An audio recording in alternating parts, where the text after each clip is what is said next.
The golden age of travel lasted from 1880 until 1939. Wealthy people realized they could travel all over the world.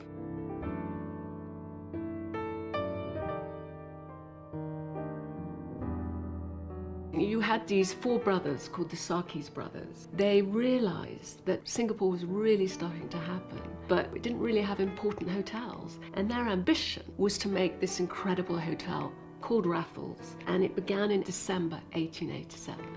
I love the idea of you sort of stepping through a door and you enter into a universe. Everything is considered, from staff uniforms to the food, to the smell, interiors. Everything kind of comes together to kind of create a sort of magical universe. That's what I think a sort of good hotel should do. I'm really interested in kind of hotels with histories and stories, and I like the idea of sort of stepping back in time.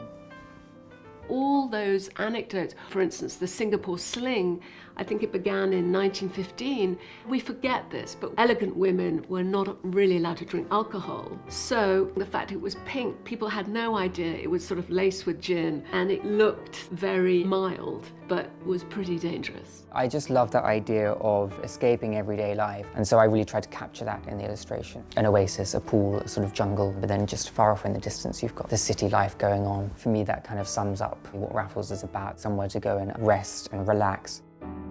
And also, obviously, it's very attractive that there were all the writers, such as Somerset Maugham, Rudyard Kipling, Joseph Conrad. And Raffles have intelligently created the writer's bar and created this link with creative people. With a book like this, it's so important to keep a foot in the past, but also stay in the present.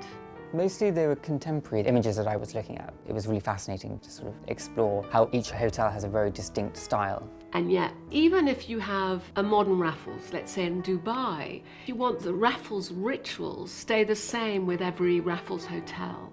Wherever I went, there was a real sense of family. There's this sort of expression at Raffles, arrive as guests, leave as friends, return as family. But it's quite genuine. I mean, they really give a service which feels of another era, and yet it's very present. Raffles in one word. I do like the word oasis, actually, because I do think that that's what a lot of the hotels have in common, that idea of an escape. When I flick through the book, it kind of makes me want to go and see new places and experience new things and experience cultures and countries that I haven't had the chance to. That's what I hope it does.